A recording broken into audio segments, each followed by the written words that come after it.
Cool. A very good evening to everyone. Welcome to Monday night. It's simRace South Africa with your hosts, myself, Ryan Hill, and I also have Nick Hodgson in the booth. Nick, how are you doing? Good evening, Ryan. Good evening, everybody. And welcome to Monday Night Racing here at simRace South Africa. We're very, very excited to be bringing you this round 2 of the simF1 series for the 2023.2 season. And this evening we're at the Heart Lake Complex, Ryan. Yeah, I was just looking on YouTube actually when last we raced here, which I think was about 2 seasons ago. I think it was the Formula Supreme that we raced here last. So it's been a while, but we are back in the new machinery, of course, the RSS Hybrid 2022 model, with all its bells and whistles, including the energy recovery, DRS, all that. So yeah, it's quite interesting to see how the cars will get along. In particular, the DRS zones, which I think was... The Formula Supremes didn't have DRS, did they? I think it was just the push-to-pass feature. Or did they have DRS as well? Yeah. So there's 3 DRS zones available, but I think ultimately, with Assetto Corsa as it is, you can essentially use it anyway. But it does mean that there are nice 3 long straights available to drivers. I'm bringing the track layout up as we speak. In the background video, also seeing a hot lap video. But yeah, essentially as they cross the line, the main straight, there's a bit of a kink to the right and then a left-hander sharp down to turn 3, 4, seemingly quite flowing corners. Turn 5, a bit of a fast right-hander into the sort of next mini straight, and then a second DRS zone. Then there's a bunch of S-bends, another complex between corner 7 and 11 until you're on the back straight of the DRS 3 zone. And then there's almost like a little bit of a boot, very almost similar to Watkins Glen sort of boot style shape until you're rounding the final corner of turn 16 again. And yeah, that takes you around the Heart Lake Complex GP circuit. Obviously this complex has got a number of different layouts available. It is a fictional track, but it is quite a good one from what we can see and what we've experienced before. Now it's an FIA Grade 1 circuit, so it is suited to the Formula machinery. About 5.2 kilometers in length, and a decent amount of elevation change as well. 8 meters or 26 feet of up and downs. And yeah, I'm keen to see how everyone gets on tonight. Yeah, very fast, flowy track. You know, almost Silverstone-like in that aspect, where you've got a lot of directional changes, but they, you know, the corners are very, very quick. So, you know, tire degradation, I think, is going to be a big factor here tonight. We'll see what it's like in terms of overtakes, Ryan. I'm expecting there to be it'd be very or quite difficult to follow, despite these being effectively the 2022 F1 cars. They're supposed to be it is supposed to be easier to follow. But with that really long straight, that's where you're going to have to line things up. Like that's where you're really going to have to look for an overtake, and then just sort of hang on through the twisty bits to then give you that opportunity. Of course, as you said, with Assetto Corsa, DRS zones, everybody gets DRS zone. DRS, you don't need to wait for to be within a second of someone. Everybody gets it. Yeah, indeed.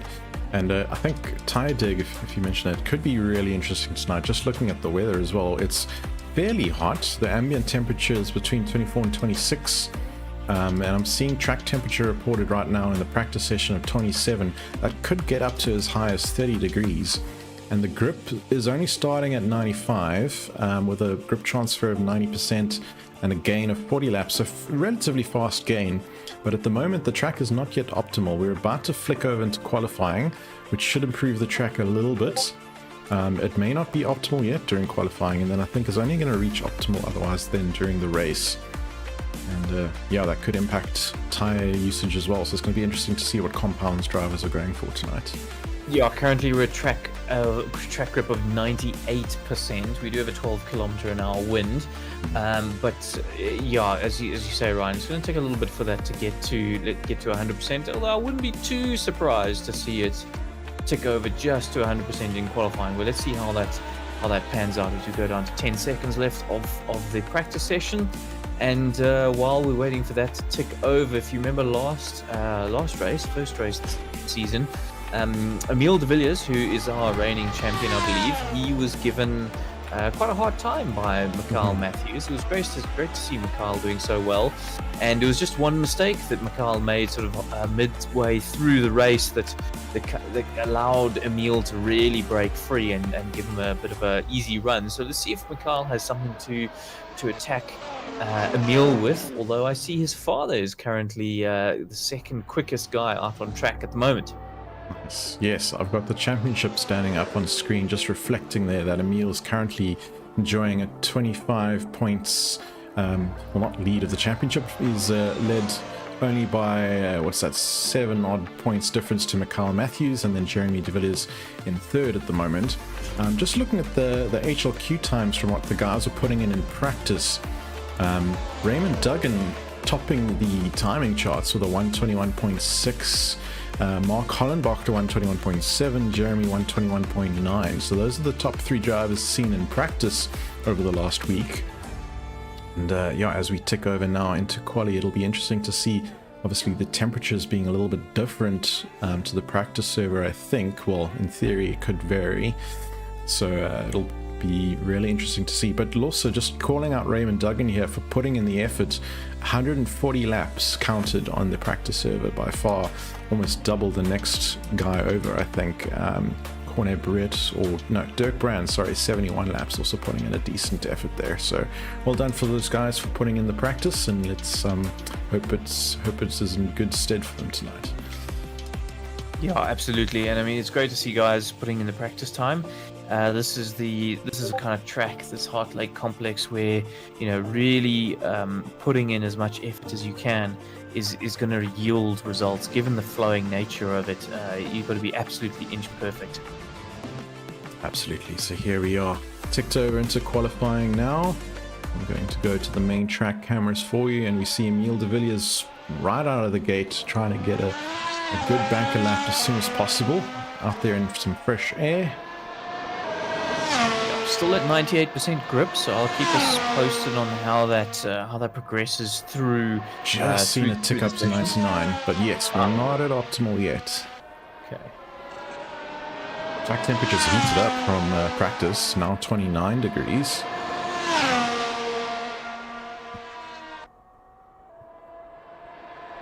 And out at the moment on the C5 tire is Emil. Next out the gates, I'm seeing Gas Cone on C4. Most of the drivers C4 or C5. I'm seeing a couple on C3, including Jude Stewart and Alex R. So the what did we establish? The harder compound being the I think it's digit. The lower the number, i.e. C1 should be the hardest, I believe, and C5 should be the softest. That is correct. So we should be seeing most guys out on C5. And the highest number, yeah. Yeah, I'm not sure why you would qualify on the C4. And I'm not seeing anybody right now on the C4, though. Actually, Raymond Duggan's out on the C4 as we speak. As is Gas Cone. That's very interesting. I'm surprised with that, because the track temperature, while warm, isn't that hot that I would think you'd be overheating the tires to that degree.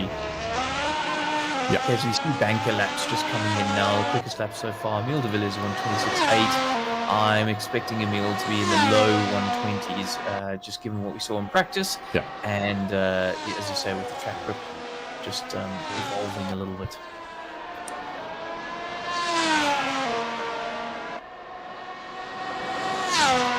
Emil is already 5 seconds up on his delta.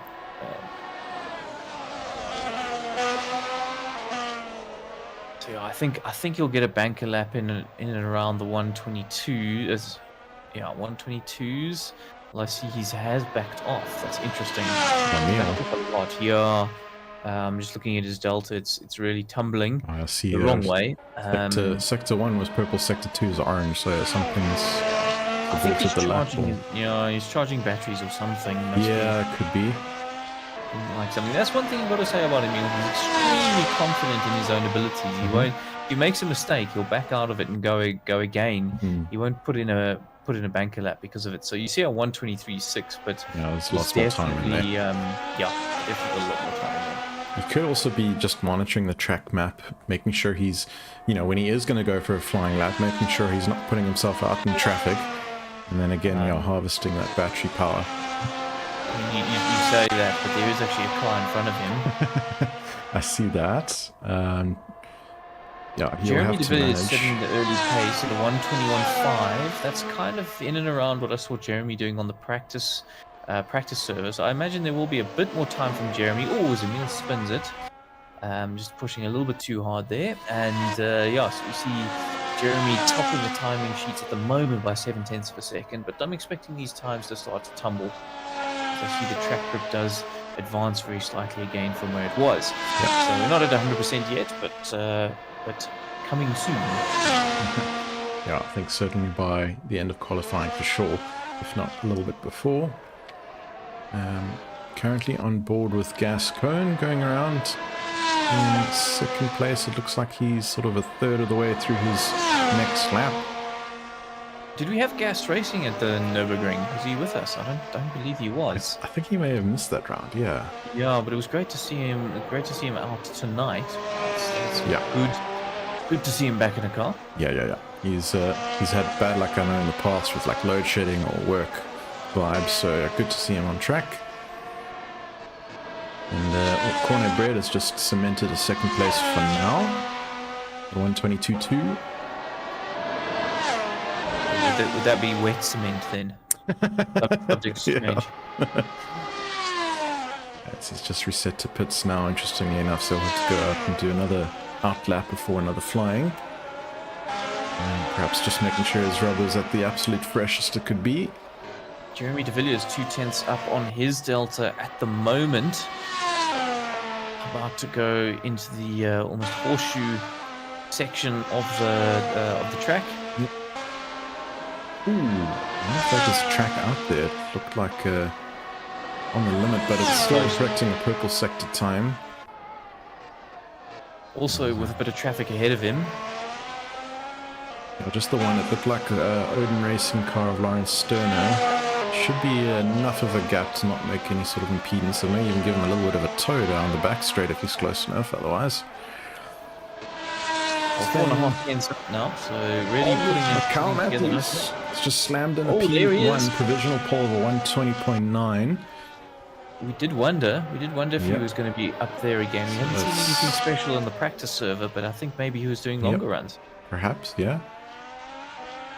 Which is often what we encourage our drivers to do at the practice service, not just about hot lapping. All about consistency and speed in the race. And Jeremy goes across the line, does improve at 21.1, goes again immediately, exiting the pits. Great lap, as you say, by Mikhail Matthews. We haven't had Emil come across the line yet. He's 3.5 seconds up on his delta currently. Remember, he hasn't converted a proper lap yet. As he comes across the line, 3.4 seconds quicker. And does that put him into pole? It does. It does put him into pole by a fairly significant margin there. 0.7 or so. Yeah, that's a decent safety net for now. Just saying how's it to some guys in the YouTube chat. Welcome everyone again tonight.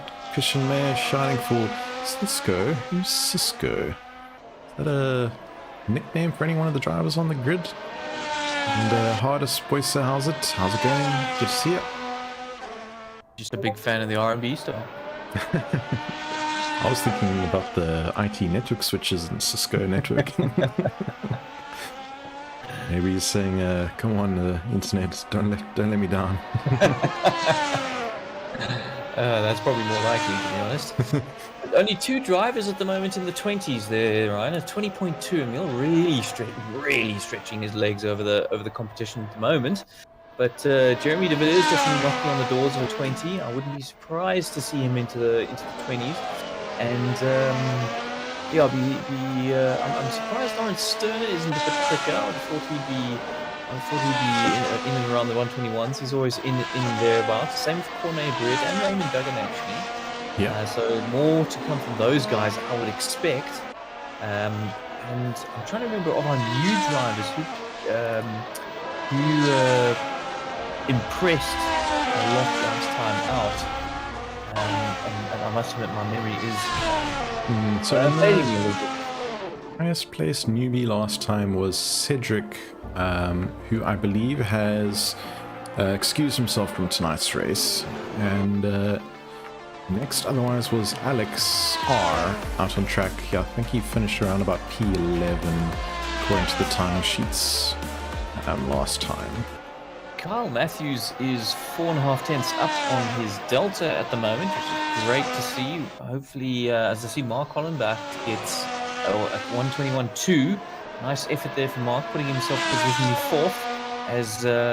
As Mikhail comes across, he won't take pole, but he is going to put a bit more pressure on our friend Emil. And yeah, we'll see what he can do from here. Yeah. We did see last time that his race pace seemed to be comparatively better against Emil's than his qualifying pace. Yeah, indeed, we did see. And that gap's only, I mean, it's what, 300ths of a second. I'm sure there's still 5 minutes left on the track, which is also now increased to 100% grip. The track is continuing to evolve and is now at its grippiest. So you got to remember with Assetto Corsa that 1% in grip advancement is actually quite a lot. Very significant, yeah. Yeah, I mean, if you're racing on a track with sort of 80 or 85% grip, you will find that you are absolutely all over the place. It's like driving on ice. So going from 98 to 100% in this session is quite a lot of track evolution for Assetto Corsa. So I do expect those times to come down a little bit, and we do see Jeremy de Villiers has gone and taken that third place away from Mark Hollenbach at the moment. And but there's not much between them. There's only a 10th, so I wouldn't be surprised to see Mark get out there and do a little bit better. Although he is sitting in the pits at the moment. Oh, there he is. He's come up. All good. Dirk Brand improving to a 123.0. Yeah, not bad showing it all for Dirk. He's made his return to the open wheelers this season after a period of absence. So good to see he's still got some good form. Kyle Matthews up to second. No, he already was up to second. Something's changed on the 20s. I've seen Raymond Duggan jump up to fourth. That's it. That's what caught my eye. Thank you. Yep. But look how close that is. A 21.1, 21.16, and a 21.2. That is super incredibly tight. close. Yeah. I'm very much looking forward to that battle if it heats up. Ryan Azevedo just needs to make a little bit of an improvement, and he'll be right with them. Looking for anybody who's up on their times. Jeremy de Villiers very, very slightly up at the moment. Not quite a 10th, but every little counts at this stage. Yeah, especially with the mid-pack sort of being that close together. Any little bit of extra split seconds would help. Watching him come out the horseshoe did look, it did look like he just has a little bit more grip now. You can get the power down with more confidence and not worry quite so much that the rears are going to spin up. But maybe that's just me reading into things. Oh, there we go. A lot quicker through this section. And Kyle Matthews, our purple first sector. Green second sector. Let's see how he gets on in the third and final. Jeremy de Villiers is about a 10th up on his best now. He lost a 10th, so he was 2 tenths up, but he is now crosses the line, purple third sector. That's a great improvement. Close. That Look time, at that. 0.282 over a 0.274.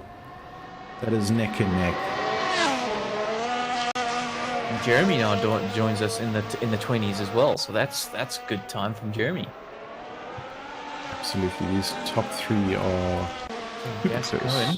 Gascoigne improving to a 121.4, joining the low 121s club.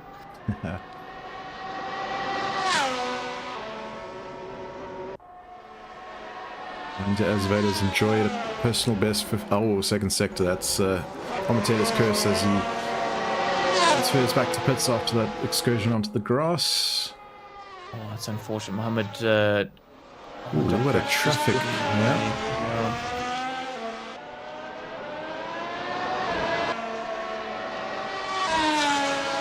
Dirk Brand 3 tenths up in his personal best. He should be able to get into a 22 with with a good end to this lap.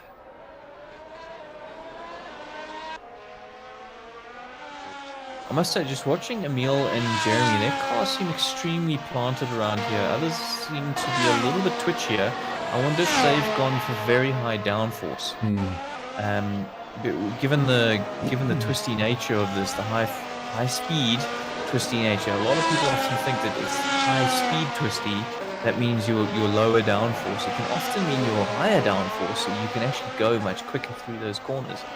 A little bit counterintuitive though. It'll be interesting to see if that's what he's done. Emil very slightly quicker on his delta at the moment, but with some traffic ahead of him. The traffic, but they seem to be getting out of the way. Good job there, guys. Nicely there. Yeah. Oh, that's very wide. I wonder if that's going to invalidate the lap time, or if the track limits are generous there. Well, about to see. Could be another 10th improvement. It is. The track limits, as you say, are generous there. 20.1 now. Oh, we're flirting with the 19s here. He's going for another lap, isn't he? He is staying out there. Oh, yeah. Because there isn't enough time. This is down to the last laps.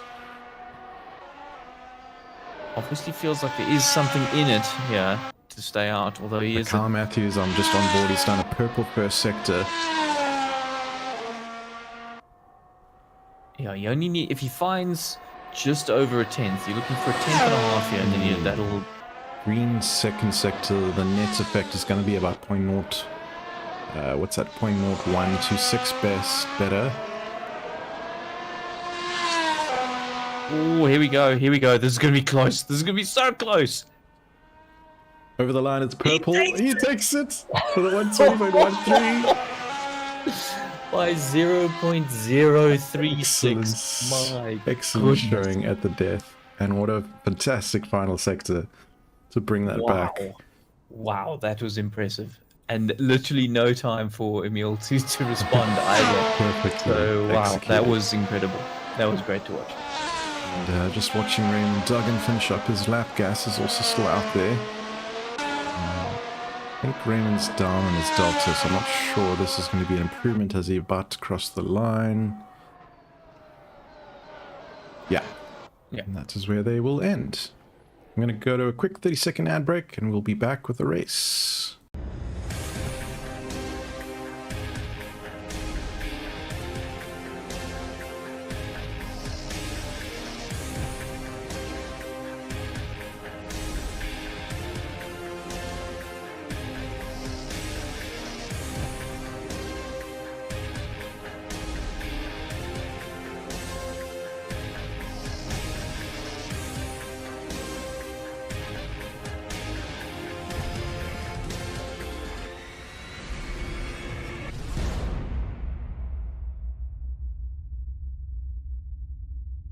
Which is on C4 at the moment. And Alex, I don't know how to say that surname. I just called him Alex R.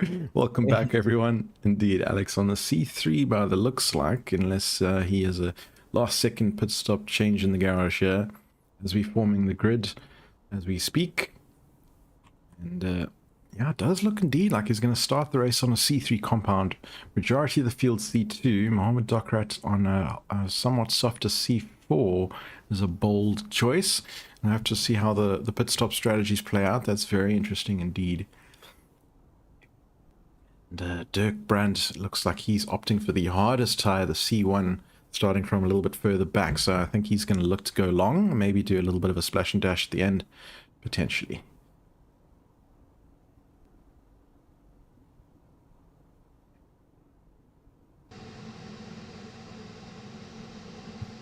Yeah, I'm fairly surprised actually to see so many guys on such a hard compound tire. Tire dig, as I said right at the beginning, must be quite significant. Right, here we go. Lights out, and we're racing.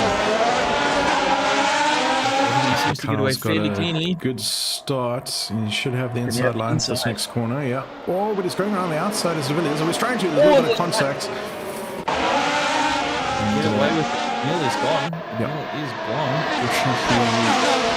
not too catastrophic in terms of any damage or incidents or cars flying off, but yeah, that has resulted in Mikhail slipping back into second for now.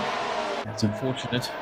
A few of the flying Gypsies running side by side here. That's pit led by Raymond Duggan at the moment. And Jeremy de Villiers I've just seen slip through Mikhail. Yeah. Oh, that's interesting. So Mikhail having a really torrid first lap, unfortunately. And everyone else, by the looks of it, seemingly getting away cleanly. So a little bit of RG at the back, but in general it does look, as you say, like most people are away and racing. So now it remains to be seen, can Mikhail get back into his rhythm, take the fight to Jeremy, and then see if he can do something about Emil, who is absolutely romping away at the moment. Indeed, he seems to have his rhythm immediately. Yeah, he is just scampering now.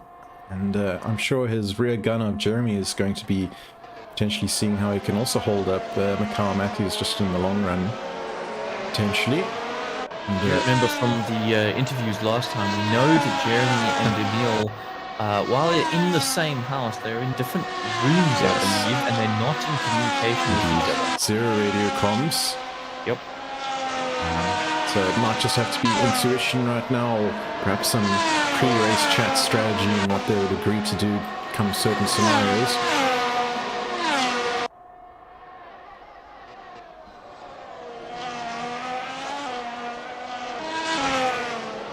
Going to go on board with Mikhail Matthews here, just looking ahead. I see a swap. Raymond Duggan falling down the order, actually. I'm going to jump to him. What's going on? Back to the spin to me. He was right up there. Yeah, and he was leading the Flying Gypsies into about P4. So that's slipped down to P8 for the time being. Promoted gas cone. The gas has got Ryan de Azevedo all over the back of him going down this long straight.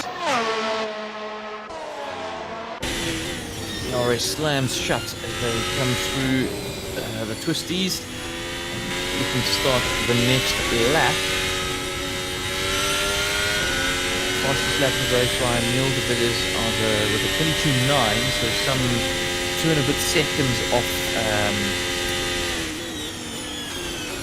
off what the quali pace was, as to be expected given the fuel loads and of course being on the C2 tyre instead of the C5. Ryan is all over the back of gas at the moment. Yep. Really no team orders here.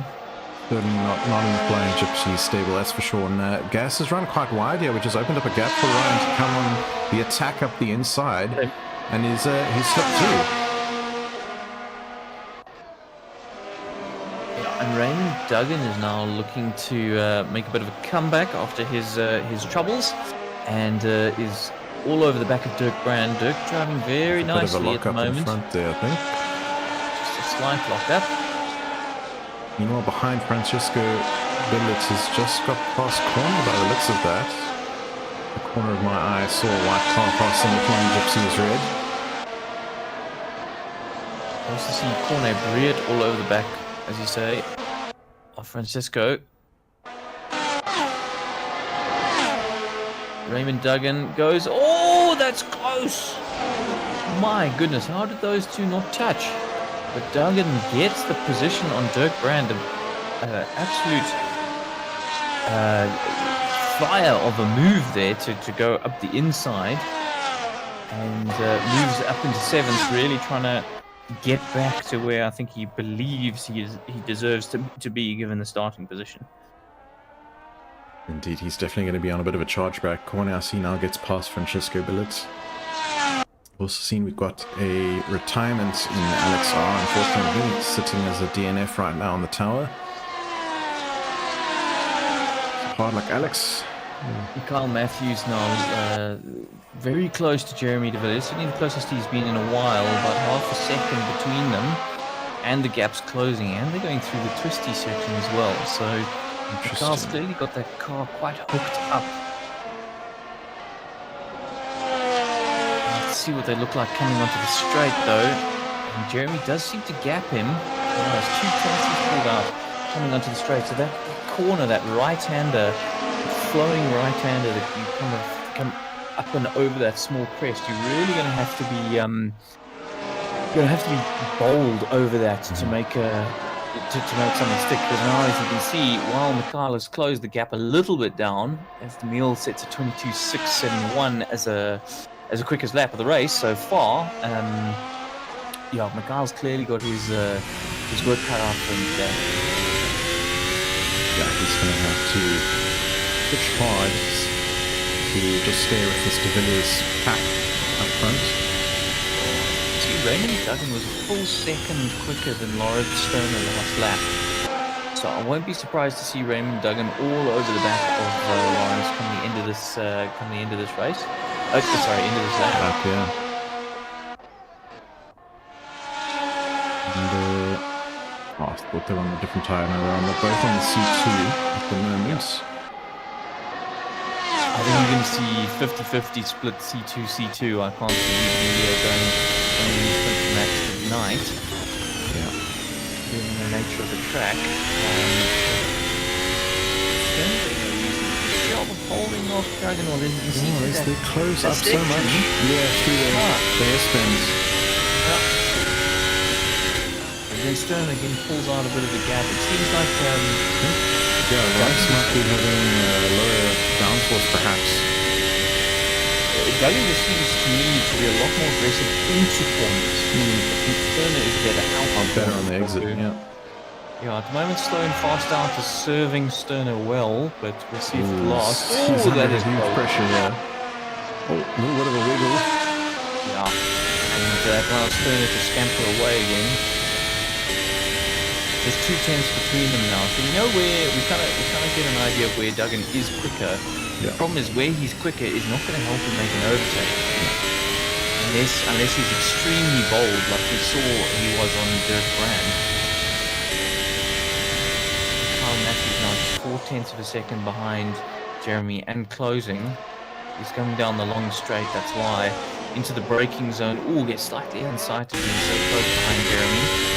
And isn't able to make a move just yet, but certainly putting the pressure onto Jeremy in a big way now.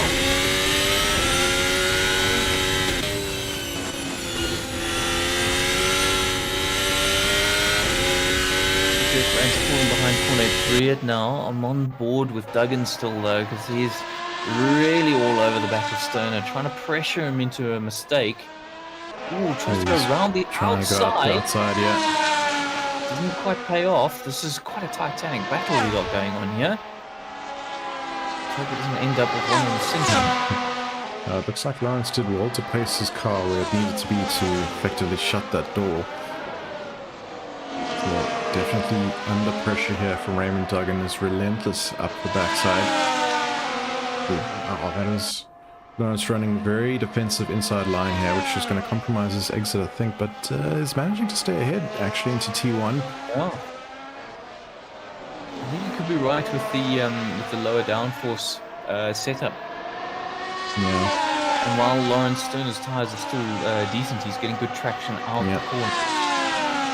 He might also just be dumping everything that he has in that energy reserve. Always run wide, and this is going to give Raymond the perfect opportunity.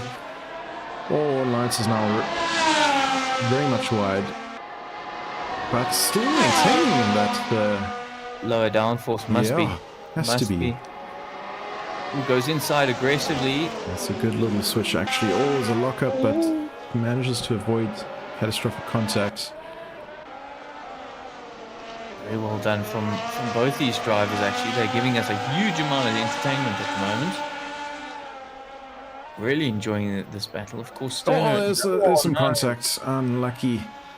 And they're both spinning into the wall, both of them. Lawrence seems to have gotten away fairly quickly. Raymond, unfortunately, is a little bit slow on the getaway.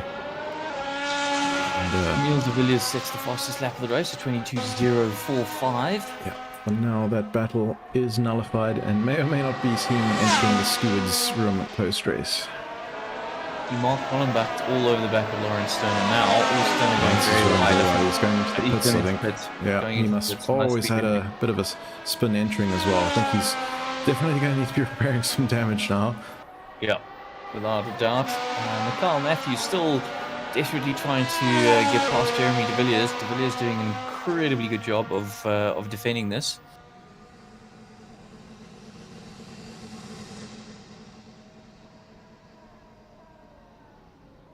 We saw Mikhail looking after his tires very well at Nürburgring, and he really came alive towards the end of the first stint and started to haul in Emil. But that's very unlikely at this stage, given that he's got to get past Jeremy. But in terms of his battle against Jeremy, I wonder if the fact that he's a bit lighter on his tires might give him the edge come halfway through, when we're expecting most guys to be looking to pit. Yeah, we'll have to keep an eye on that. The pit window is now officially open as well, which I think may have played, fortunately, into Lawrence's favour, so he didn't have to pit twice. No doubt, perhaps adjusting his strategy on the fly to not go long till the end of the race. Actually looking to see what tyres he's coming out on. He's going to stay on the C2, take it all the way, or go for a harder compound. And he is back out on track on the C2. Yeah, he just has to make them last an extra... Yeah, now he just has to look after the tyres. Actually, it's quite a way to go, yeah. So I'd be interested to see. I'm not sure if that's the right call. Unless he makes a second pit stop. Yeah, I'll be interesting to see what he does there, but I would have thought chucking on the C1s and going the whole way would be better than another pit stop. But maybe the degradation on the C1 versus the C2 is fairly insignificant. He may have done the first thing, I don't know. Yeah, we'll have to monitor his lap times as the next 40-odd minutes goes by.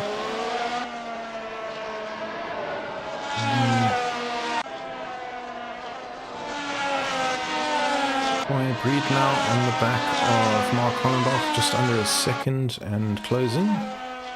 Both Jeremy de Villiers and Mikhail Matthews setting their personal bests at the moment. Jeremy did a 22.8 and Mikhail a 22.9. So, both these guys going quicker and quicker at the moment. There's definitely time still to be had out there, and these tyres clearly are hanging on at the moment. For the moment, I should say. Yep. I'm sure these guys only going to want to pit in a quarter of an hour anyway. Keep seeing personal best lap times being recorded on the towel, so it's obviously just the fuel burning off. But it shows that the tyres aren't going off either. Exactly, yes. So Raymond Duggan in the pits. Right. So why that is. Now, Dirk Brand very, very close to Billet, sorry. Francisco. Oh, sweeping around the outside. Passed around the outside, yeah. But then runs wide. Yeah, runs wide through the horseshoe. Certainly giving it all around there and hanging in. So, it's got the move. Got the move done, yeah. Kyle, definitely more consistent than Jeremy, but Jeremy's got more pace in him when he gets it right. So that's why those two are kind of sort of holding station together. Yeah. I see Ryan de Azevedo setting his personal best of a 22.6.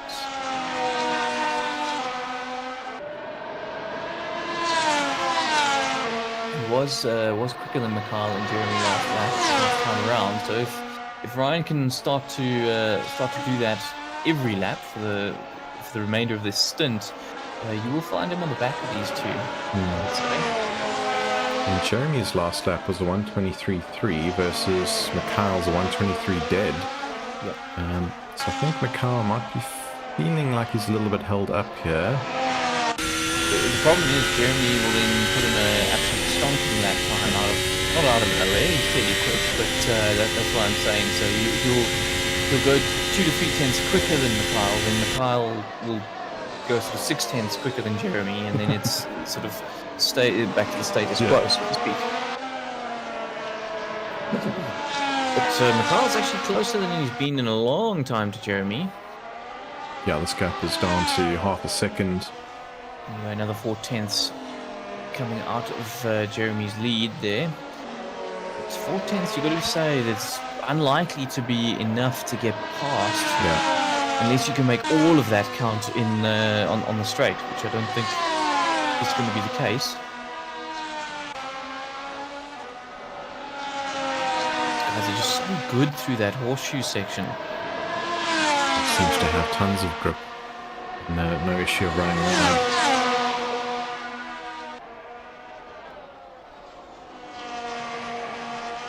Seeing about 3:15 on Mikhail Matthews' dash there in terms of top speed. Of course, he was running in The slipstream. in the slip, yeah. Which is a lot quicker than anyone else I'm seeing who's not in the slipstream. I'm wondering if he does manage to get close enough behind Jeremy on one of the straights where he has DRS available and some battery power to deploy. It might make the makings of a pass opportunity, but for the time being, Jeremy is seemingly keeping that gap just as big as it needs to be. Yeah, playing it cool and calm, exactly equal that lap. I see they're coming up against the back marker. I imagine that's going to be Raymond Duggan. But we'll see what Jeremy's top speed is coming down the main straight now. Keep an eye on that.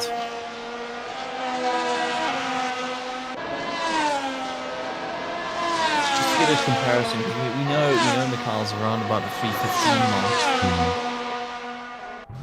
He's hanging at around 3:10. He reached 3:08. Yeah, 3:10, 3:08. Yeah, so that's.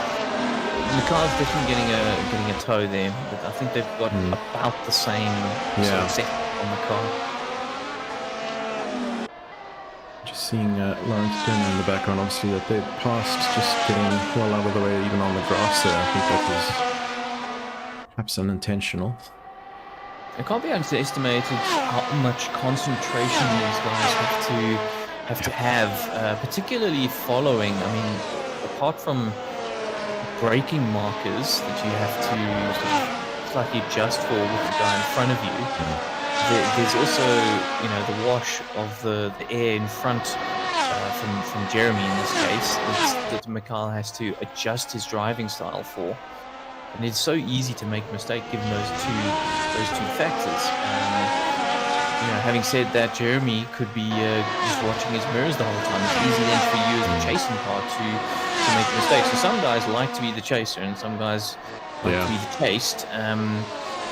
But I would definitely say that Jeremy is got to be said to be in the pound seat here, given that Mikhail's not that much quicker on the straight.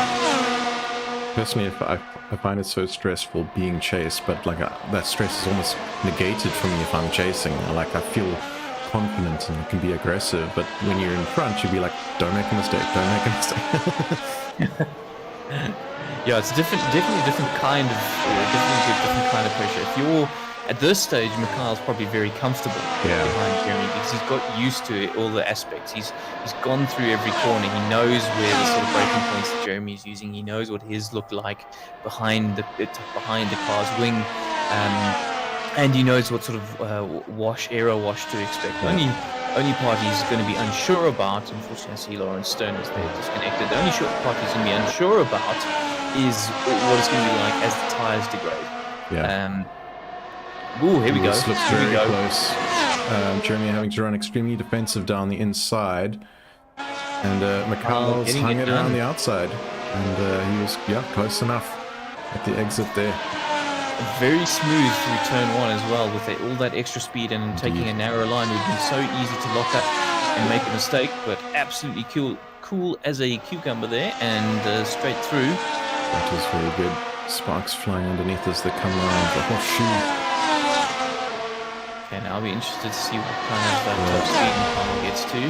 Good to see the flying gypsy back marker there staying out of the way as well. Mikhail definitely getting to a higher top speed. He's running lower wing than Jeremy, but only just. You're looking at one or two clicks here or there.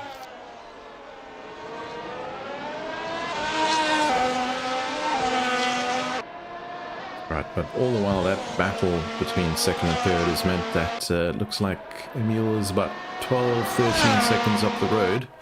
Yep, Mohammed Dokrat in the pits as well. With 40 minutes left to go of the race. That was an extremely quick pit stop by Mohammed Dokrat. He's out again. Mikhail's pulled out 2 seconds on Jeremy this lap. That is huge. He's flying right now in the stint. Yeah. For Jeremy, they must have been held up by the back parker or something like that. Or just again, maybe just unused to running behind someone. So you know, now it's his turn to be unsighted. So possibly that's allowed Mikhail to really scamper away. Keep an eye on those times. Ryan de Azevedo in the pits now, promoting Gas Cohen up to 4th. Gas running pretty well at the moment. Good showing from Gas. Yeah, absolutely. I mean, P4 is certainly the best of the rest right now. Flying Gypsy's leader. And being the tire choices, Ryan Azevedo sticking with a C2.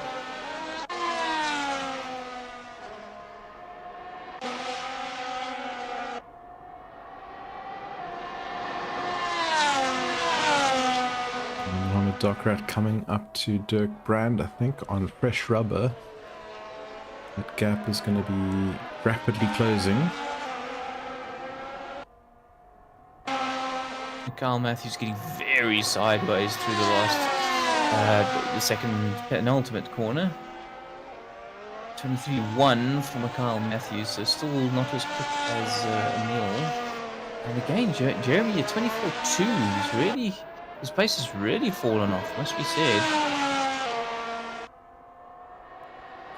Emil's 23 zeros at the moment, so Mikhail only just slower than Emil. It's about a 10th in it, but unfortunately with that 12-second gap, it's Emil's to lose at the moment. He's got to really start to make mistakes before that'll open the door for Mikhail.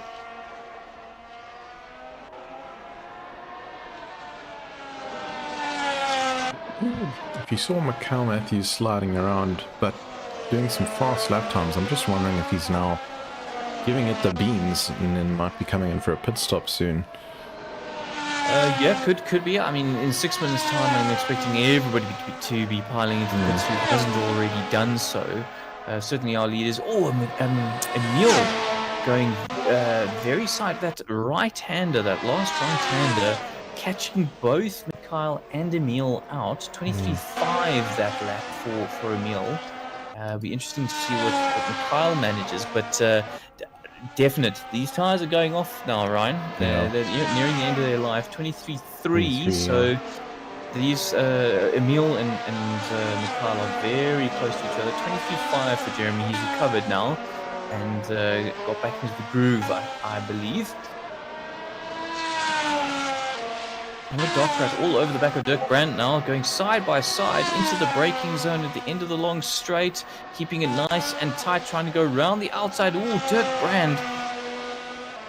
Just, was that a tap? I couldn't work out if that was contact or not.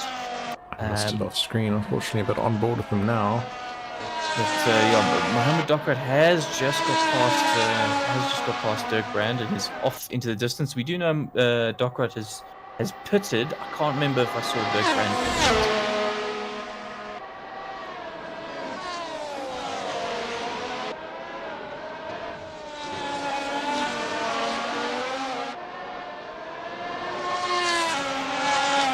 Emil very cautious through the last. Oh, he's coming into the pits.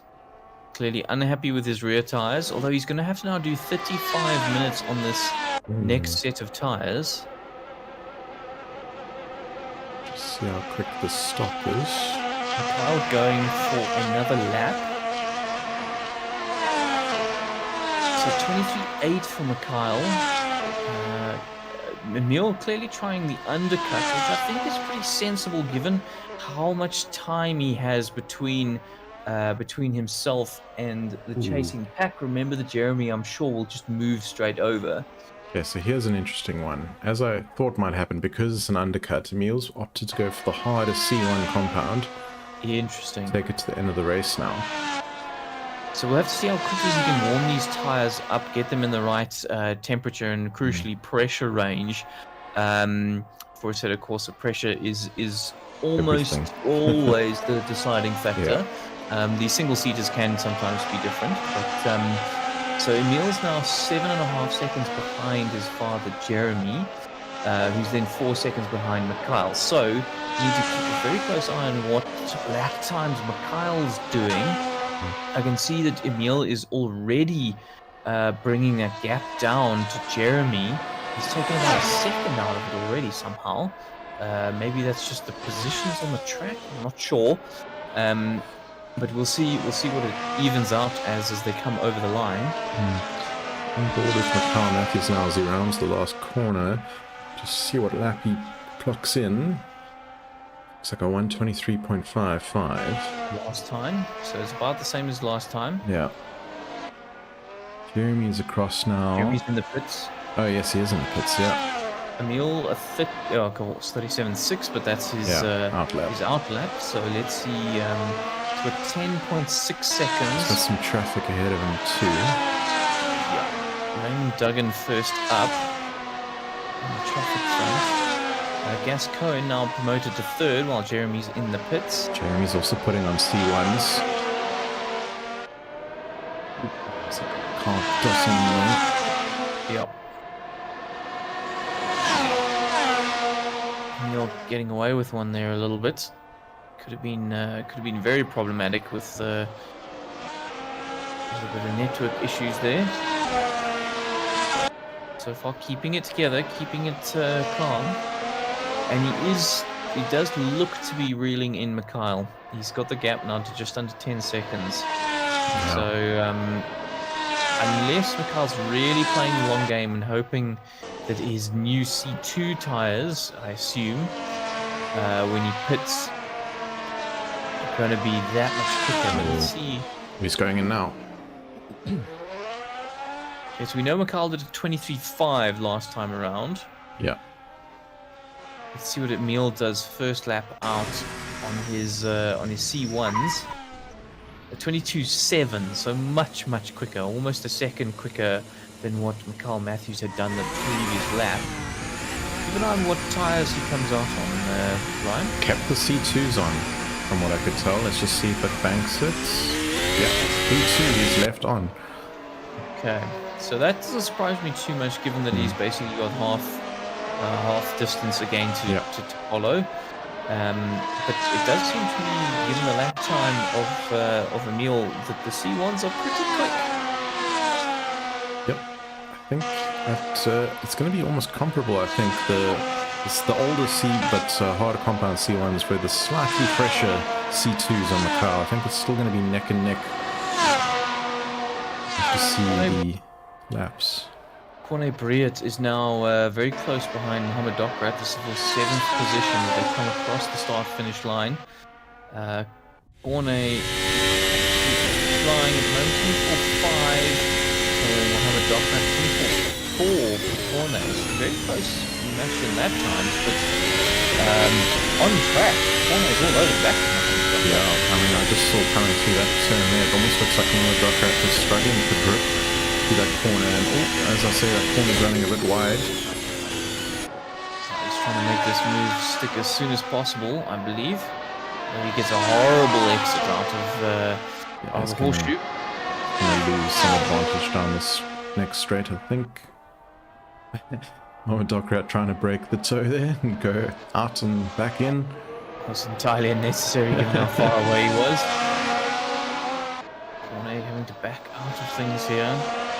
He's clearly got the extra grip. As you see, Reinder Azevedo getting past Mark Hollenbach into the pits, Mark in the pits, and Francisco in the pits as well in the 11th position.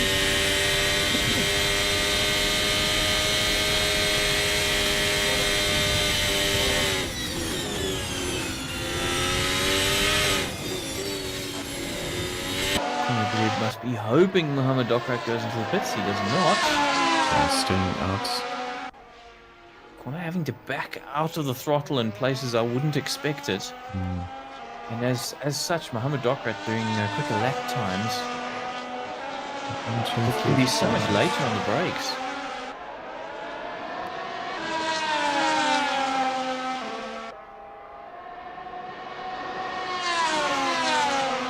So Emil has actually extended his lead over that pit stop window, doing a 23.0 as his lap time. I will check and see what Mikhail does when he crosses the start-finish line.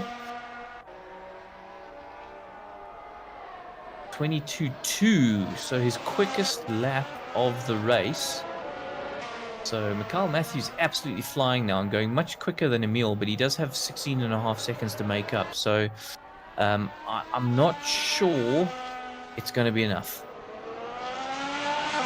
Yeah, I think as things stand right now, that should be a comfy lead. Red's got a great exit down this long straight. The drop right ran slightly wide. Oh, but he has to back out through the corner. It's a really difficult place to make a pass stick right there. Oh.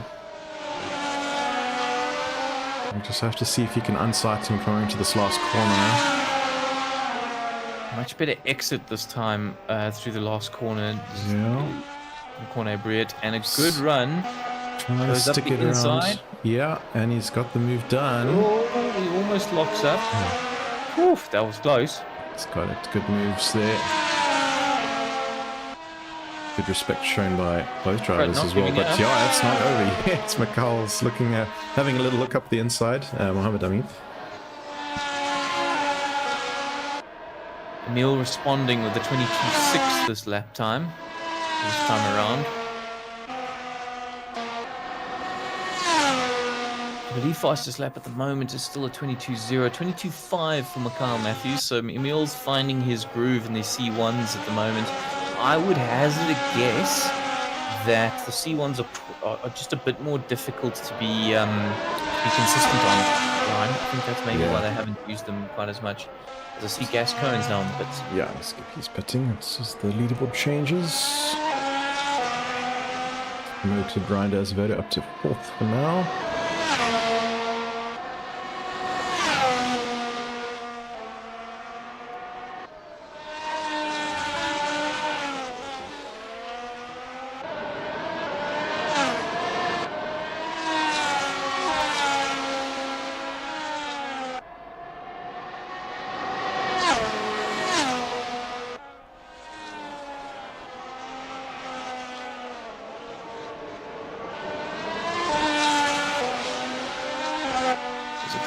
Battle on track is still long, so still is stopped up against Briet. Let's not let him run away, which is great to see, actually.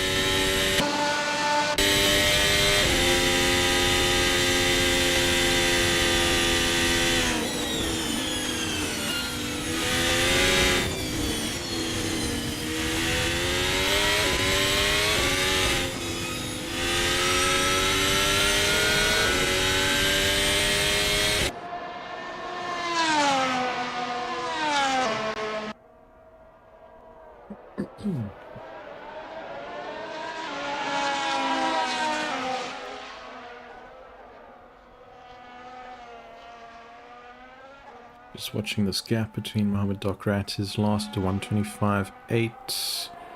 Cornebread's ahead, his last 124.7. Gaps seemingly increasing now. 1.5 second gap between themselves.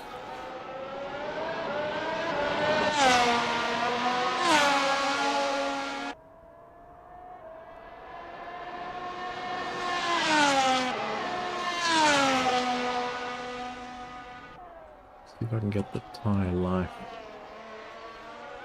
They're much the same, 24 laps reported.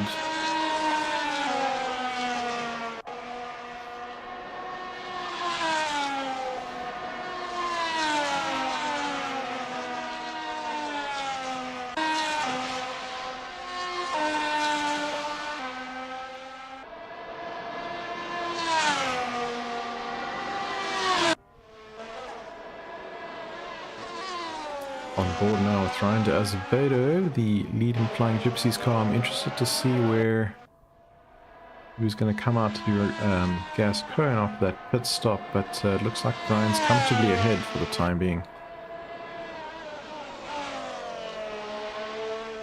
So we didn't see too much in the way of alternative strategies. No, I think as you predicted, most guys opting to put somewhat halfway through and keep C2, 50-50. Only really Emil. I mean, is Jeremy on the? They both opted for the C1s, yeah, and they took a little bit of an undercut and then running longer on the harder compound.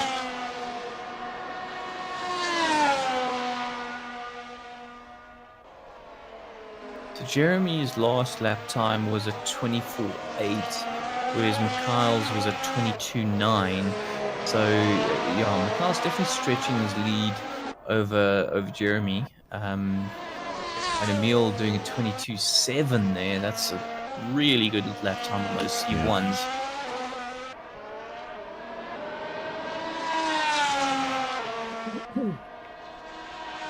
I feel quite spread out at the moment. Doc Rattenbreed is about the closest battle at the moment of about 3 seconds between them. 23.2 there from Mikhail Matthews. So these guys are trading lap times a bit, but Emil's got it very much in hand at the moment, I would say. Yeah, barring any sort of catastrophic incident.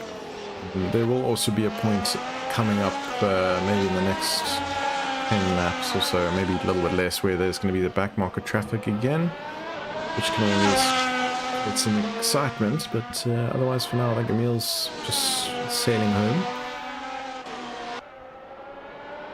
I'm sure it won't feel like it in the cars, I can guarantee you. But to us outsiders, it certainly looks cool, calm, and collected. Leon de Villiers in chat just commenting, it must be the de Villiers blood.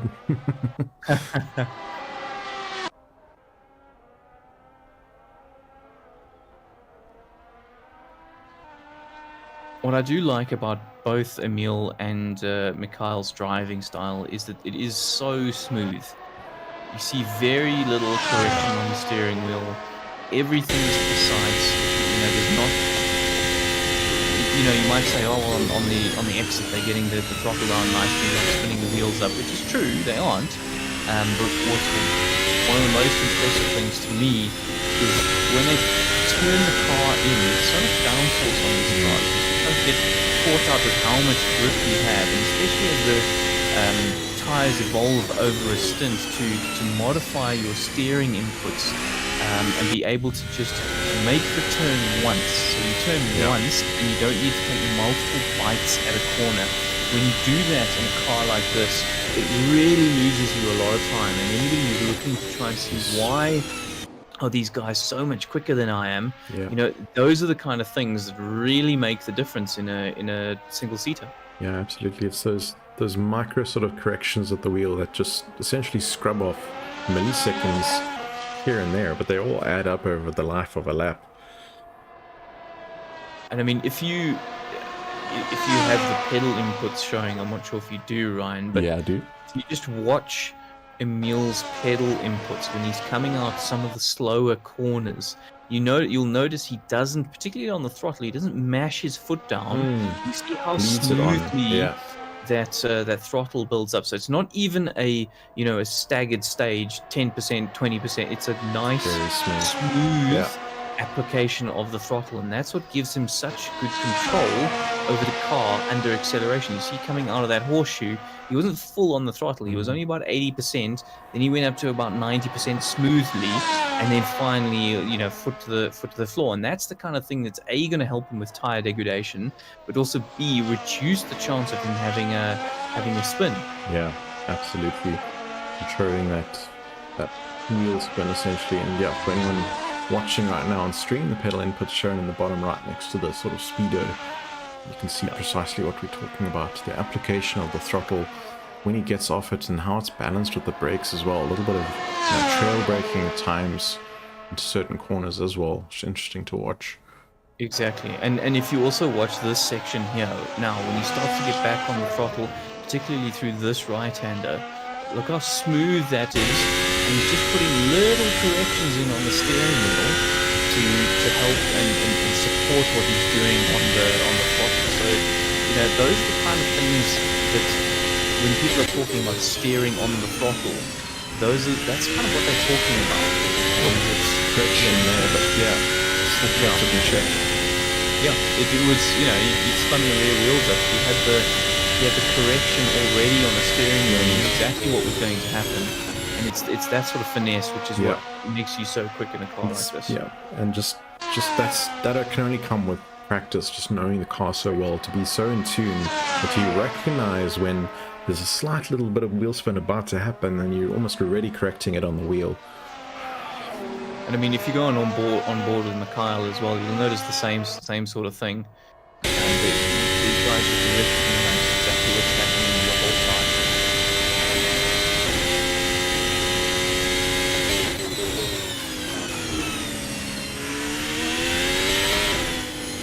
See Ryan Vader back in the pit. Interesting. Puts Gasco in back up to 4th. I think Ryan, that must be at least his 2nd pit stop. I do believe that is, and he's running wide on the exit now. I'm going to check the time for pit stops. Yep, that is indeed his 2nd pit stop, as is Mohammed Dokras, also pit twice. So that is interesting. That wasn't planned. I'm guessing it wasn't planned, given the time. We've got 8 minutes left of the pit window, but I do believe everybody has pitted, so that won't be a problem. Ryan Azevedo is now out with 0.6 of a second behind Mark Hollenbach. On fresh rubber, what's Ryan on at this stage? He is on the C2 compound still. Okay, interesting. Given there's so little tires, so left, I would have thought he'd be on the C3 at least. Just for a softer compound. Maybe he hasn't had enough practice on it, thanks to just stay with what he knows. Yeah, that's fair. That would be very fair. All over the back of Mark Hollenbach. Unlikely to make a move here, as you said, Ryan. Very difficult place to go. It's very difficult to make it stick through. That's 2 quick right-handers. And it's quite narrow, that section of the track, too. Yeah.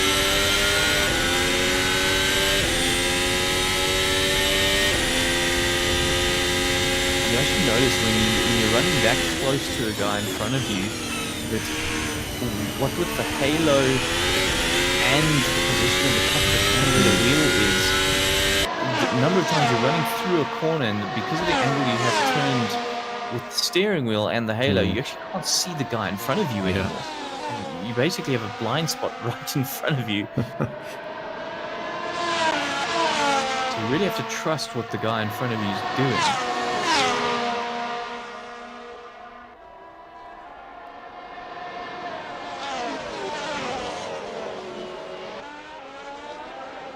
Ooh, that was too much throttle. Just fall slightly back of Mark. He's really having to pile on the steering lock through some of these corners. I wonder if he's got a lot less downforce than some of those. Just going on board for now. We might see it coming up through this little section here. See how much? That's quite a lot of steering lock. Yeah, sort of past the 90. Yeah. Maybe I just haven't noticed it from right in the middle of the pile yet. But yeah, definitely seeing a lot more steering lock than I would expect.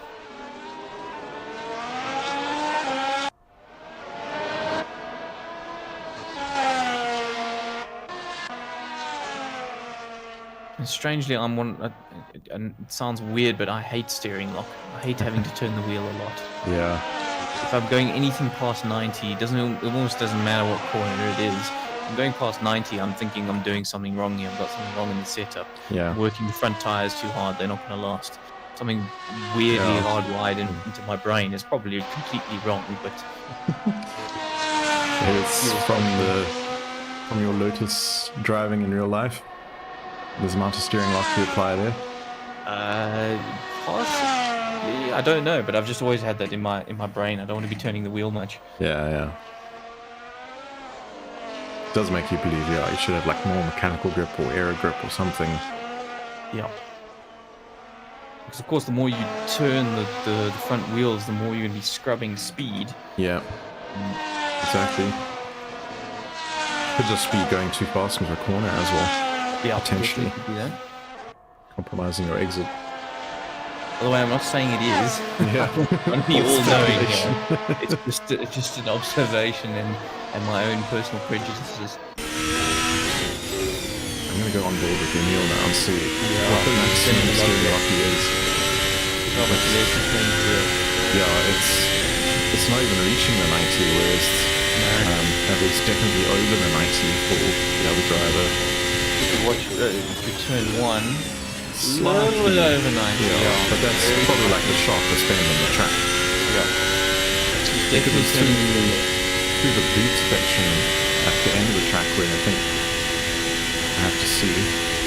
And remember, Emil's on the C1 tire, which theoretically has a lot less grip. Yeah. So you should really be turning a little more than somebody on the C2, which I think Ryan was. Marker gets out of the way for Emil as he goes past. Yeah, then over 90.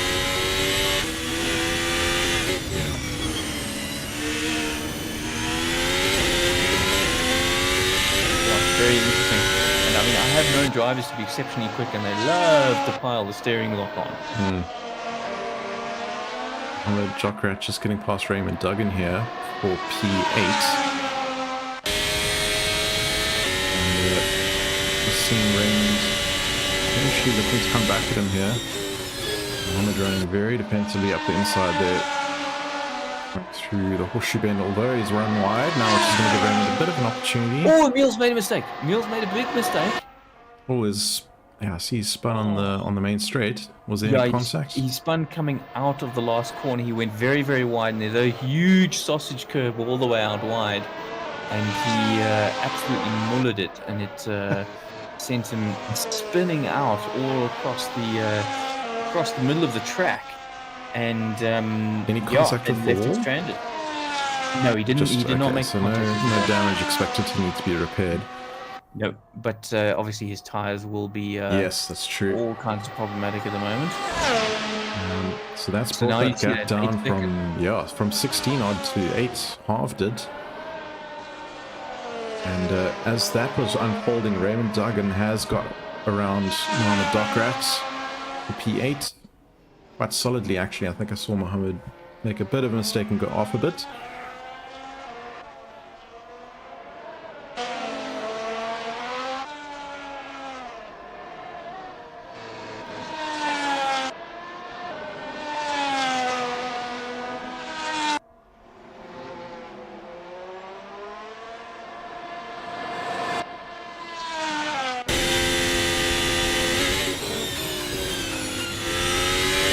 So as much as we think it looks so easy out there for Emil, all of these drivers, they're definitely not coasting out there. They're giving it all.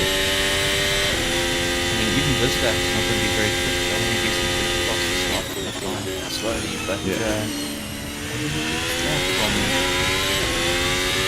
Emil now. We'll see what he can do.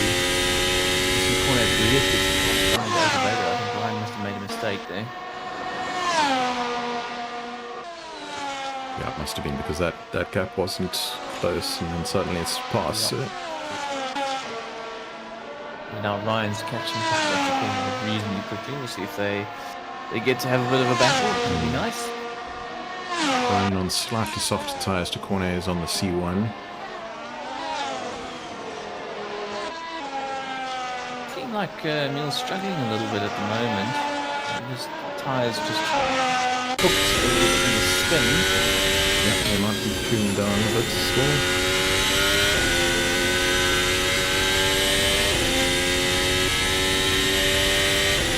The getters and cars seem to be fairly static at the moment. See what he does when he crosses the line, Emil.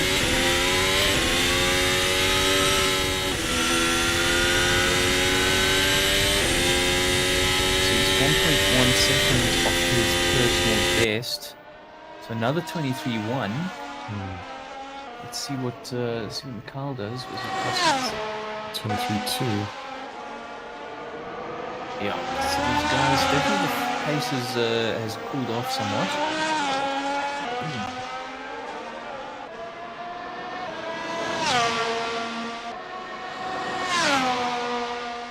Winding up the pace. Past corner now. Yeah. Getting on the corner extremely quickly there.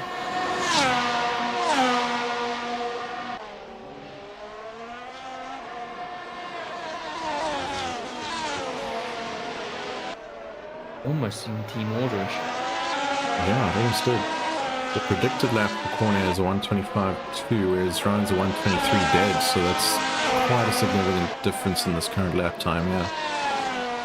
Could have very well been a lift.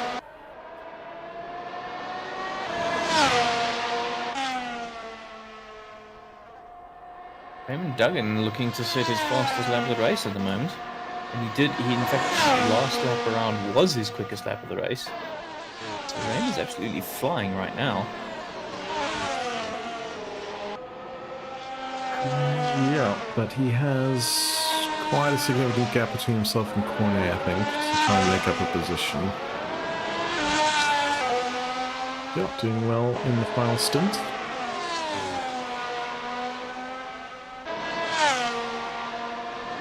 Of course, the top 10 drivers to receive points for this race. And right now, Dirk Brand hanging on to that final P10 slot. It looks like he's got, is this Mohammed Dokrat for position ahead? Yep, it is. That is indeed. So he's looking to get another point or two in the bag, potentially. Well, the move could be on here. Oh, is it door being opened? With a wiggle. And Mohammed Dokrat manages to catch that somehow. That was excellent driving, gents. I know Mohammed Dokrat made a bit of a mistake there. Oh, don't touch. Going up the inside. Keep it on the inside. Have to hang it around. Full good rimming left. And positions. Wow! Crossing in front of Dirk's nose, there's sparks flying in the background as well. And who's this third contender coming in here? I think it's it's not for position. Yeah, I think it's a back marker situation. So somebody's going to have to be patient while these two. All big lockups all around. It's Mark Hollenbach. That's who it is. Well, that's further up the field. So technically, these guys, Mohammed and Dirk, are the blue flags. Yes, correct. But they're having such a good battle, they're not behind them. A fantastic bit of action. Dirk does seem to have gotten away. Yeah. And Emil's pulled the gap out on Mikhail again, so it's around the 10-second mark. It was 8 after he made that mistake. So Emil got the hammer down again.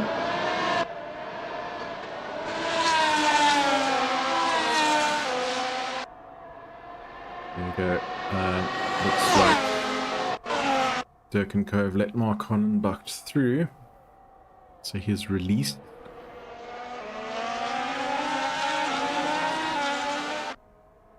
This means hopefully we should get another battle between Dirk Brand and Mohammed Dokrat very soon. Be good. Just have to have a look at the lap times here and see. It's not represented right now because of the back marker Absolutely. situation.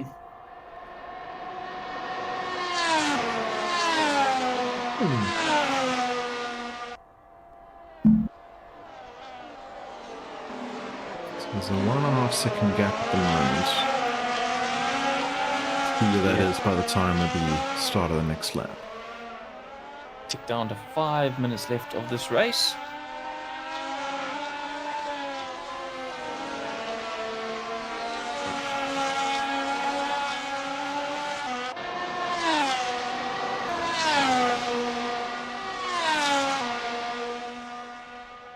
Emil definitely struggling with his tires now, particularly on those rears. Which is interesting. I would have thought he wouldn't be struggling quite as much with the C1 compound. Well, that's interesting. Perhaps that little spin excursion on the pit straight hampered his optimal tire.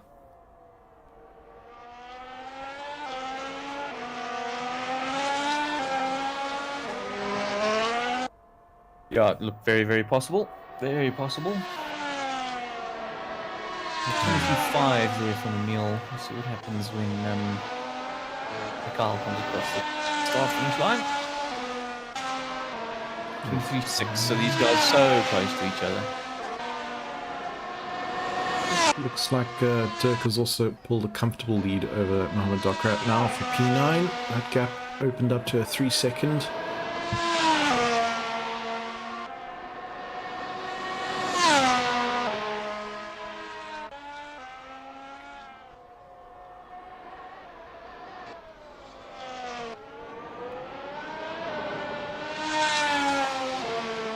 Of course, the Villiers Motorsport going to be picking up a huge haul of points again this race with 2 drivers on the podium, certainly at the moment. Yep, another double podium for them. Valuable points. I think it's 25, 22 is the next one down. No, point structure it's the same as F1 IRL actually, yeah, so it's actually a lot more. 25, 18, 15.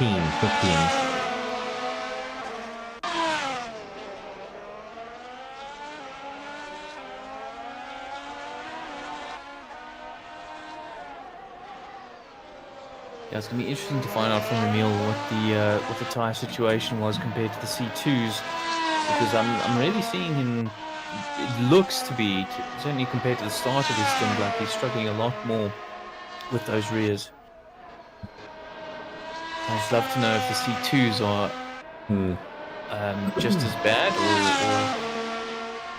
what that's like. Significant difference between C1 and C2. Particularly at the tail end when they may fall off.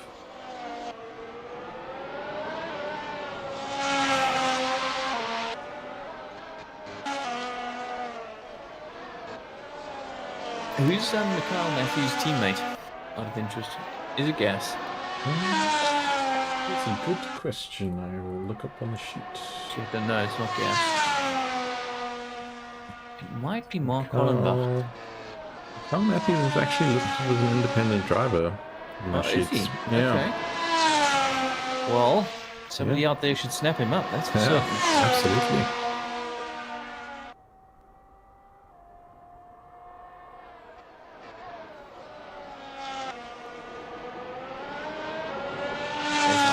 This will be the last lap of the race. And we're doing 123s, and we've got just under 120 when they cross the start, when Emil crossed the start-finish line. I mean, apart from that mistake, it really has been a pretty dominating performance from Emil. Although Mikhail's start just really hampered him. Yeah, that's true. But in race pace today, it does seem like Emil has had just that little bit extra over Mikhail.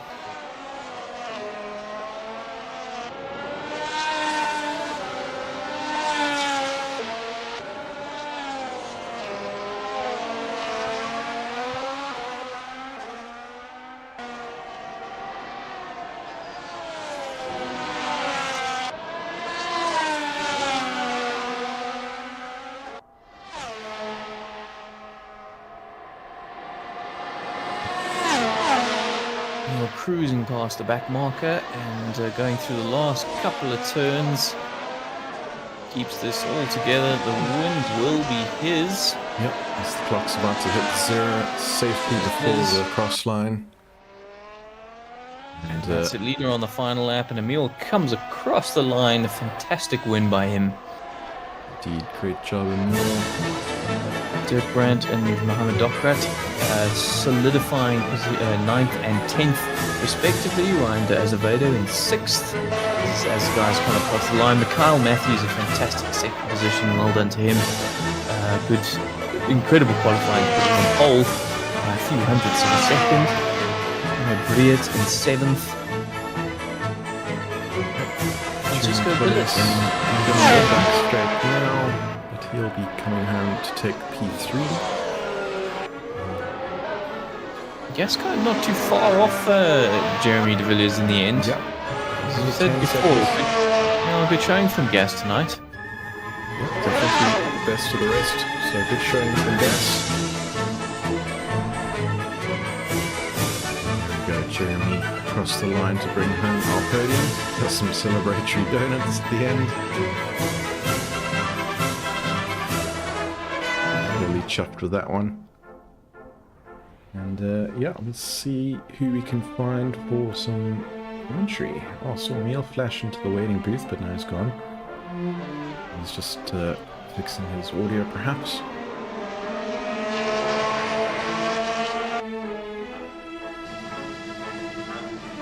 Yeah, so next time out, next week, we SimRace SA will be back to GT3s, I believe, Ryan, and that means that we will be back in ACC to start off with, and then of course our next track that we will be at is Zandvoort. So we'll be at Zandvoort coming up on the 7th of August. Really looking forward to that. Followed by GT4 once again. And we've really seen some interesting action happening in GT4. The Alpines absolutely dominated Silverstone in round 1, whereas Suzuka, they were very much on the back foot, and it was the Mercs that were doing really well. Round 2 Suzuka, and then round 3 in Zolder on the 14th of August. That's going to be very interesting to see what happens there. It could be the Alpines back on top, it could be the McLarens. We're just not sure yet as GT4 unfolds as we go through the season. So yeah, lots to look forward to at SimRace SA. It was absolutely awesome to see, just sort of segueing briefly, the GT4 is just the difference in manufacturers all having their pros and cons. It was really great to see. But for now, we welcome our podium grid finishers. And I'm going to start off with you, Jeremy. How's it going? Congrats on P3. Yeah, hi. It was a bit of a lonely race. A couple of times I had to check whether I'm not disconnected from the server because there was no other cars on track. But it was good. It's a tough race. It's a difficult track to go flat out all the time because there's a couple of very tricky off-camber corners. Yeah, absolutely. The elevation changes, and indeed there's a few fast-flowing corners, but also some sharper ones. And we were actually contemplating what the teams. We saw some noticeable team differences in terms of strategy with regards to downforce. We saw some guys definitely running a higher downforce, but then being compromised down the straights, and then vice versa as well. I think certainly between the Flying Gypsies and your guys, for example, was quite a remarkable difference. Yeah, you can't run too much downforce here because you gain a little bit in the infield section, but you just lose so much on the long straights. Yeah. So it's a little bit like the setup for Spa, where you can go incredibly quickly through that second sector with a lot of downforce, but then you lose so much in sectors 1 and 3 that it just doesn't work out. Okay, that's very interesting. I actually wondered if this was going to be a higher downforce track than most would be led to believe, but it's given us a lot of insight. Yeah, thanks, Jeremy. And just moving along quickly to Mikhail Matthews, congrats on your P2. We saw you taking pole position at the death there after qualifying, but then unfortunately getting dogged at the start of the race into T1, and then slipped down to P3, and then had a good recovery drive back up to P2. You want to talk to us about how it went? Yeah, thanks. I was happy with pole. On the qualifying lap, the track is really fun to drive. I'm not sure if Emil had any more pace in the left, but yeah, the start was. You don't have to comment if you need a steward's inquiry. we'll take another look if it needs to, but yeah, otherwise definitely congrats. One thing maybe talk to us about is I saw you stayed out on the C2 tire, whereas it looks like Team de Villiers both did a little bit of an undercut and opted to take C1s, the harder compound, to the end of the race. How did you feel the degradation on the C2, Mikhail? Was it enough? Were you happy with your strategy? It was tough at the end. I really struggled. Yeah, I really dropped off. Even I couldn't keep one of the lap guys behind me at the end. Oh, really hectic. Yeah, I was really struggling with the C2. So maybe the C1 was the way to go, but I didn't test it. All right. And Emil, congrats on P1. It looked like you pretty much enjoyed a healthy lead, certainly from after lap 1. We did see you have a little bit of a scary moment, though, towards the end down the main pit straight. It looks like you clobbered one of the exit sausage curbs there and had a bit of a moment. Yes. There's a man disappointed with himself. Other than that, how did your race go? Well, it was pretty good. I will have to look back at the replay because I didn't actually see what happened at the first lap on the first corner. I just felt getting hit, and yeah, I couldn't really see what was happening behind me. But other than that and the spin I had at the very end, it was pretty good. I don't really have any complaints. It was my more consistent races, and I'm very glad I opted for the C1 tires for my second stint, because at the very end I think my front left tire was at like 7% left, so I was I was very Yeah. That speaks to what Mikhail was saying with, the C2s and softer compounds definitely fell off the cliff then. C1 sort of just hung in there enough, even though he took a bit of an undercut on the rest of the field. It's very interesting that you say that, because even the C1s then you were struggling with at the end. We noticed on when riding on board right at the end, it did seem like, particularly at the rear, that you were struggling. But strange that you were saying the front left was actually the problem. Yes, I think it was the way this track is made. Most of the degradation gets put onto the front left tire, and I think the front left was on 7%, the rest was, I think, around 20-30%, but yeah, I think the whole car was very slippery at the end. It was kind of difficult to control it. Oh, yeah, Well, congrats. yeah, congratulations, man. It's Keeping it in still check. Yeah. very, very impressive. Indeed, and that's now, I'm just looking at the championship standings as well. De Villiers' team, of course, with the double podium, racking in a ton of points. And Mikhail also, again, obviously with a strong showing, but we were just commenting you're running independent, of course, and not part of a team, based on our understanding. Maybe just taking note if anyone would like to pair up, or you looking for a team, Mikhail, but yeah, that would be a good opportunity to score some good points. But it looks like for now, Emil, you're on 50, Mikhail Matthews 36 points, Jeremy 30 points. So still quite tight, I think, between P2, P3, and all to play for. Right, gents, I think we're going to call it there for the evening. Thanks very much for joining us in the booth, and congrats again, guys, and we'll see you on track soon. And to the rest of the YouTube viewers, thanks for tuning in. Good to have your support. We'll catch you same time next week. And Nick, thanks again also for joining me in the booth tonight, and catch you soon. Awesome. Thanks everyone. Thanks all. Ciao for now. Cheers all. Bye.